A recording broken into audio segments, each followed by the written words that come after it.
am at Nimio Field at Key Stadium, Harry Grove Stadium actually, Stadium Drive with Marilyn Herbert, the Director of Development for the Alzheimer's Association. Yeah, I've been the development manager for a little over 2 years. I've lived in Frederick County for over 30 years. Just excited about joining the organization as I have strong personal connection, as I'm sure many people listening do, to Alzheimer's and dementia. Right, right. And you came to our Rotary not too long ago to tell that story, which is, you know, it's kind of scary because your friend, mentor, was young. Yeah, I had lost both of my grandmothers who were up in age to Alzheimer's, and that was tough enough and really devastating in the family. But when I was working with my boss and mentor, he was in his 50s, in the prime of his career. We were in a growing organization, and things started to go sideways gradually, and he did not receive a diagnosis until after he had lost his position, and there'd been a lot of heartache and difficulty, and he passed at 62. So that gave me a whole other perspective on how this disease and other dementias really affects organizations, friend groups, and really the community. Yeah, absolutely.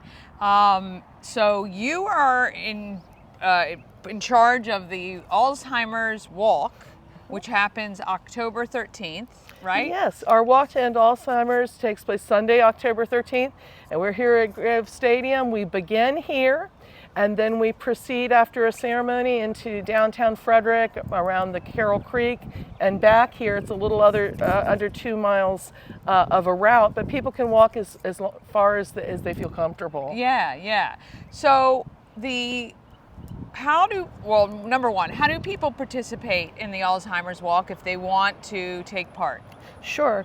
The Walk to End Alzheimer's is already open for registration, has been since January. We have many teams already signed up and individuals, and they fundraise throughout the year. This is the second largest peer-to-peer fundraising event nationwide. Wow. In the country. And here in Frederick, we raised almost $300,000 last year. So they would go to alz.org, alz.org, where you'll find all kinds of resources if you need it, but you can also link to the walk, look up by zip code, and find the nearest walk. And again, ours is here in Frederick. You could also Google 2024 Walk to End Alzheimer's Frederick, and it would come up as well. Yeah, okay. So you still have time to get a team together if you want to have large impact. Yes. But certainly just participating has every impact is great.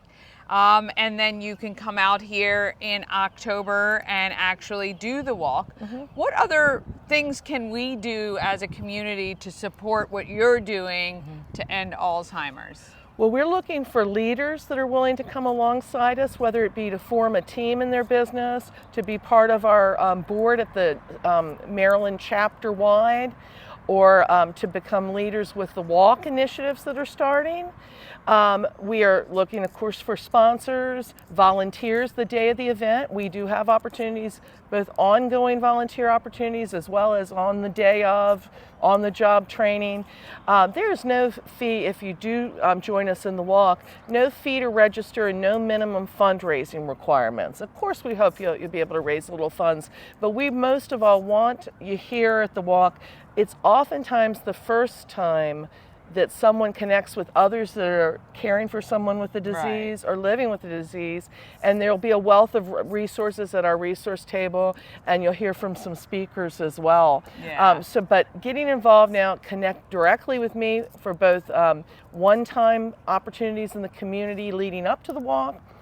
There are opportunities for community educators to train and things like that outside of the walk.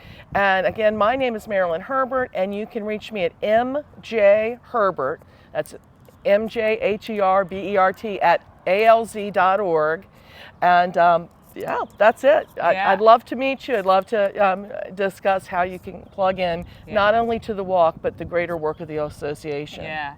You know, I know you've been with the Alzheimer's Association just a couple of years. In that time so far, have you run across any challenges that you've had trying to get the word out about the Alzheimer's Association? Well, I feel we have some great resources, and I'm out there as much as I can, but we are a volunteer-fueled organization. So the more people that we connect with, formally and informally, that can help get out the word and send people our way, both for support and care as well as to plug in as volunteers, the better. We are in a very exciting time. Now, compared with even 2 years ago when I joined the association, there are now, we're in an era of treatment where there are some medications, therapies, and things that we did not have even 2 years ago that are only powerful right now if someone gets an early diagnosis. Right. So we're really trying to get that word out too, that early detection and diagnosis is key, because we have things now that can help. We don't have a cure yet. Ultimately, we want a cure, to find a cure, but we just need to connect with more people. So, yeah. Is there anything that, I know you're not a physician, so not with that, but you know, through the organization, are there any tips like if you notice this, then you can do this? Or is there anything like that so that people can go for that early diagnosis? Well, if you go to alz.org, there are even resources on this, and one of our more popular trainings is called the 10 warning signs. Oh, great. So it'll give the several different typical warning signs, though each person is unique. Things like, you know, it may not just be forgetting things, because oftentimes it's normal cognitive decline as we age, for example, to not be able to find the right words soon enough, or to maybe misplace something. But oftentimes with Alzheimer's and dementia, someone may be forgetting something or repeating something, and they're not even recognizing they're doing it. Right. Okay. Yeah, so that's great. it's part of it is that recognition and self-awareness. I know that with my friend and with one of my grandmothers, that one of the first things we noticed is a difficulty finding familiar locations. Is when they're driving and then getting lost, going somewhere they've gone a million times, and again, not really recognizing it at first, and being able to get their bearings. There are so many different things. I recommend that all of us, whether we're having any difficulty or not, get a baseline cognitive test at the doctor's. Right, that's a great idea. And you may have to kind of press for that, but most family physicians can do a very simple baseline test. So if 5 years from now, Danny, you're concerned about yourself, there'll be something to compare it to, you know, what you're experiencing too. That's great advice. That's great advice. All right, so get a team together, alz.org. You can put in 21701, get the walk that is here October 13th, get a team together, or just come out. Again, no fee to register and be a part of it.